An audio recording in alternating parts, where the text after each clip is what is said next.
Hello दोस्तों, आप सभी का स्वागत है हमारे इस चैनल में उड़ान शिक्षा संस्थान पे। तो दोस्तों, हम लोग कल जो क्लास किए थे, कल जो हम लोग देखे थे क्लास में कि एचसीएफ और एलसीएम के बारे में हम लोग अच्छी तरह से कंसेप्ट सीख लिए थे, ठीक है। और उम्मीद करते हैं कि आप सभी को अच्छे समझ में आया होगा।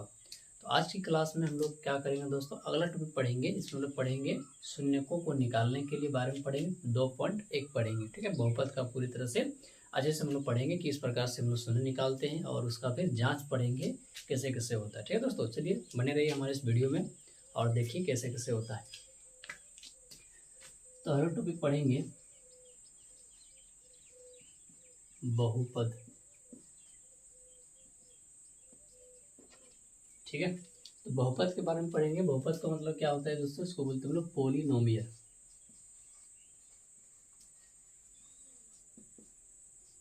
पोलिनोमियल, ठीक है। तो पोलिनोमियल का मतलब होता है कि जिसमें अधिक सारा पद लगा होता है उसको हम लोग क्या बोलते हैं, बहुपद बोलते हैं, ठीक है। तो इसमें क्या रहेगा कि इसका एक बेसिक सा जो रूप होता है, फॉर्मेट इसका होता है x square b x plus c बराबर 0, ठीक है। इस फॉर्मेट पे हम लोग फिलहाल इससे पढ़ेंगे बहुपद के बारे में। बहुपद तो बहुत ही अधिक पावर भी हो सकता है, 5, 6, 10 तक भी हो सकता है, उसको हम लोग बहुपद बोलते हैं, ठीक है। यहाँ फिलहाल हम लोग पावर 2 वाले के बारे में पढ़ेंगे, ठीक है। चलिए, तो हम लोग का पहला सवाल है, सवाल लिखा है 3x² माइनस एक्स प्लस 4 बराबर 0, ठीक है। दोनों माइनस।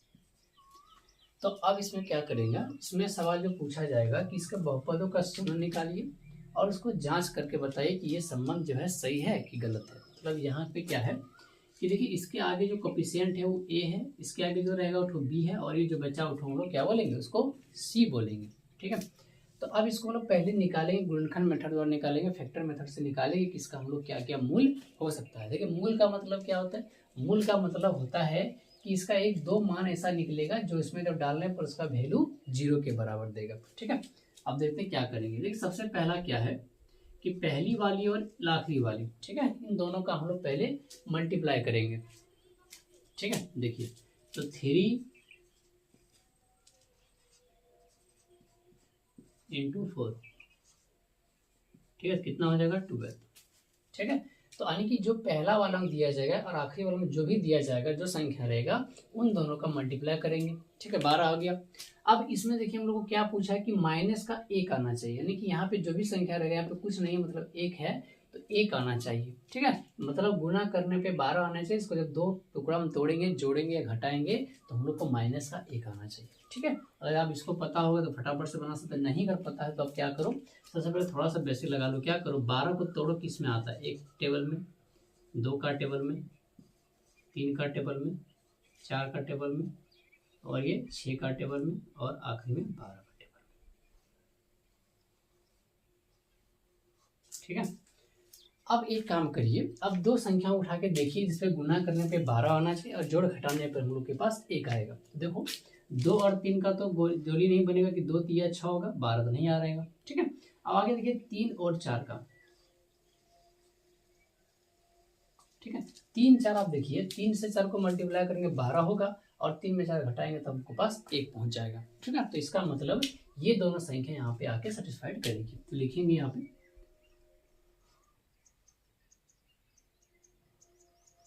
3x²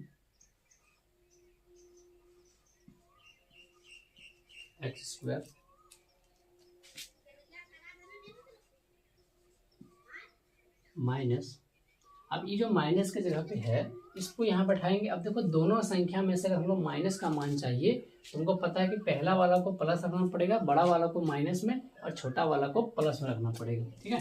तो पहला 3 है, 3 को 3 यहाँ पे लिखेंगे, 3x है तो माइनस कर देंगे 4x, और माइनस का 4 बराबर का 0, ठीक है। ये इसका बनेगा, ठीक है। तो अब एक चीज देखो, हमेशा क्या करो, इसको प्लस में रखेंगे,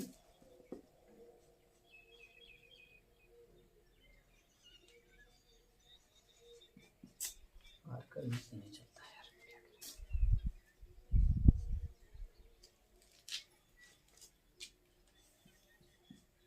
ठीक है।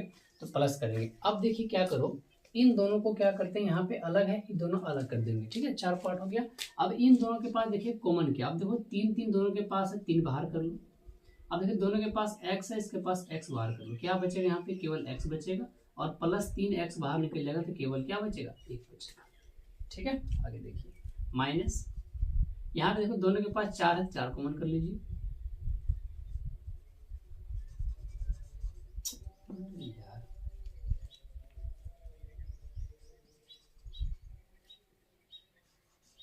खत्म हो गया, इसलिए ऐसा नहीं चल रहा है।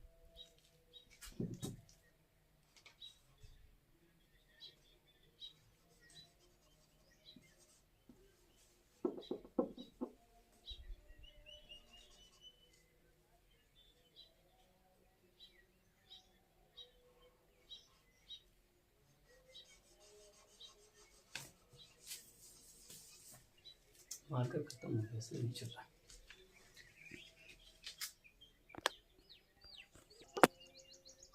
चलिए देखिए, तो अब यहाँ पे क्या करो, दोनों के पास देखिए 4 है और माइनस कॉमन है, तो माइनस लगे कॉमन, तो क्या बचेगा, x माइनस का सॉरी माइनस माइनस मिलके प्लस बराबर 0। ठीक है, चलिए अब देखिए क्या करिए, इसमें देखिए दोनों चीज मिला है, तो उसको एक पास लिखिए x प्लस 1, और जो नहीं मिला है 3x माइनस का 4, इसको अलग लिखेंगे। ठीक है, अब बराबर क्या करेंगे, 0 करेंगे। ठीक है, चलिए आगे। अब आप देखो दोनों का शून्य निकल के आ चुका, हम लोग यहाँ पे एग्जैक्ट मान निकालेंगे, तो x प्लस 1 बराबर 0 और 3x माइनस 4 बराबर 0। तो x बराबर इसको उठा लेने का तो माइनस का 1, और यहाँ पे 3x बराबर का 4, x बराबर 3/4। ठीक है, यानी कि एक इसका शून्य जो है माइनस का 1 आ जाएगा, और एक इसका शून्य 3/4 आ जाएगा। ठीक है, ये दोनों शून्य इसका निकल के हमारे पास पहुंच चुका है। ठीक है, चलिए अब हम लोग क्या करेंगे, अब इसका हम लोग जांच करेंगे कि ये सही निकला है कि गलत निकला है। ओह सॉरी, थोड़ा गलती है, 4/3 होगा। ठीक है, अब देखिए, अब क्या करो, अब इसका जांच करेंगे, कि जांच करके बताना पड़ेगा कि कैसे कैसे बने थे। यहाँ लिखेंगे जांच। देखिए 2 कंसेप्ट में आता है, पहला आता है शून्यकों का योगफल। ठीक है, इसमें जब योगफल करेंगे तो क्या निकलेगा, b और a का मान निकलेगा। ठीक है, मतलब यहाँ पढ़े थे इसका मान ये है, इसका मान b, इसका मान c, यानी कि यहाँ से a और b का मान निकल के आएगा। योग करेंगे, योग का मतलब -1 और इसका प्लस 4/3 करेंगे, तो -b/a निकल के आएगा। ठीक है, तब यहाँ देखिए 3 का लॉस लेंगे, 3 एकम 3, 4 में से 3 जाएगा तो 1, और नीचे में बचेगा 3 बराबर -a/a।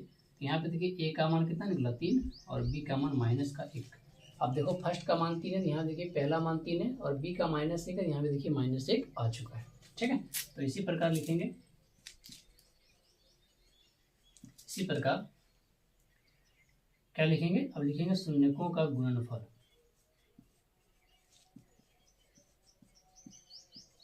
ठीक है, इसमें क्या निकलेगा आपका c/a निकल के आएगा। ठीक है, तो c/a हम लोग का यहाँ से निकल करके आएगा। चलिए यहाँ बना देते हैं। अब जैसे लिखेंगे गुणनफल, तो इसका मतलब -1 गुना करेंगे 4/3 बराबर क्या होगा, c/a। ठीक है, अब यहाँ तो इससे गुना करेंगे तो -4/3 बराबर क्या निकला, c/a। यहाँ भी देखिए a का मान 3 निकल गया, और c का मान -4 निकल गया। तो आप देखो यहाँ भी a का मान सेम, यहाँ भी a का मान सेम, b का -1, c का मान -4, ये पूरी कंप्लीट हो चुका। तो यहाँ लिखेंगे संबंध सही है। यहाँ a बराबर 3, -1 एंड c बराबर -4। ठीक है, तो ये इसका कंप्लीट तरीका हुआ। इस तरीके से आपको सवाल को सॉल्व करना है। ठीक है, और 2-3 और सवाल है हम लोग बनाएंगे। ठीक है दोस्तों, चलिए दोस्तों दूसरा प्रश्न लेते हैं हम लोग। ठीक है, दूसरा प्रश्न हम लोग के बीच में है x² + 7x + 10 = 0। ठीक है, आगे देखते हैं। अब सेम प्रोसेस यहाँ पे क्या करेंगे, तो पहले के पास कुछ नहीं 1 है, और आखिरी वाले के पास कितना है 10, तो 1 को 10 से गुना करें कितना होगा, 10 होगा। ठीक है, तो यहाँ पे कर लेंगे 10। अब इसका 2 टुकड़ा करेंगे, 2 टुकड़ा में बटेंगे, तो पहला टुकड़ा में क्या करना, 7 आना चाहिए, गुना करने पे 7, और सॉरी गुना करने पे 10 और जोड़ने पे 7। तो हम लोग के पास देखिए 5 और 2 आ जाएगा, 5 2 7, 5 दूनी 10। चलिए बैठा दीजिए आके पे, लिखेंगे x² प्लस, दोनों देखिए प्लस नहीं बैठेगा, हो गया। ठीक है, कॉमन कर लीजिए। इसके बाद देखिए केवल क्या है x, अब x निकाल लीजिए, x प्लस 5। अब यहाँ देखिए केवल 2 कॉमन है तो x प्लस 5। ठीक है, चलिए तो x plus 5 and x plus 2 बराबर 0। तो x प्लस 5 बराबर 0, x प्लस 2 बराबर 0। ठीक है, चलिए यहाँ से शून्य निकल जाएगा, x का मान माइनस का 5, x बराबर माइनस का 2। ठीक है, तो ये दो शून्य हमारे निकल चुके हैं, एक तो माइनस का 5 आएगा, एक प्लस माइनस का 2 आएगा। ठीक है दोस्तों, तो ये हमारे पास दो शून्य कंप्लीट आ चुके हैं। अब इसका हम लोग क्या करेंगे, जांच करेंगे, सतता का नियम पढ़ाएंगे कि क्या होता है। हम लोग पता है, सिंपल लिखेंगे फटाफट से। जांच में शून्यकों का योगफल बराबर माइनस बी बटा ए। तो माइनस का 5 प्लस माइनस का 2 बराबर माइनस बी बटा ए। तो यहाँ पे देखिए क्या निकल के आएगा, -7 बटा कुछ नीचे में 1, बी बटा ए। तो ए का मान 1 निकला, बी का मान 7 निकला। देखो आ रहा है, ए का मान 1, बी का मान 7 आ चुका है। ठीक है, इसी प्रकार शून्यकों का गुणनफल सी बटा ए। ठीक है, सी बटा ए में क्या करेंगे, माइनस का 2 और माइनस का 2, सी बटा में ये। तो यहाँ पे देखिए कुछ नहीं, ए है, ए का मान 1 और सी का मान 10। अब देखेंगे यहाँ पे देखिए बी का मान 7 है, सी का मान 10 है। तो यहाँ पे हम लोग का कंप्लीट आ चुका है। तो यहाँ लिख देंगे, यहाँ ए बराबर 1, बी बराबर 7, सी बराबर 10। संबंध सही है। ठीक है, तो इस तरह से आप आगे दो सवाल को बना लीजिएगा। ठीक है, उम्मीद करते हैं समय आया होगा। अगर नहीं आया होगा समझ में तो फिर हम लोग अच्छे से क्लास लेंगे ताकि अच्छे सब चीज़ को समझा पाएंगे दोस्तों। ठीक है, तो उम्मीद करते हैं अच्छे से पढ़ते रहिए, मुस्कुराते रहिए और ज़्यादा टेंशन लेकर के बिल्कुल भी नहीं पढ़ना है। बिंदास से जिसे पढ़ाए थे उसको अच्छे देख लीजिए और उसको अगर समझ में आया ठीक नहीं आया तो उसको दोबारा प्रयास करेंगे और ताकि सवालों को आसान से बनाएं। ठीक है दोस्तों, चलिए आज सभी के लिए इतना ही और धन्यवाद सभी को हमारे इस चैनल से जुड़ने के लिए।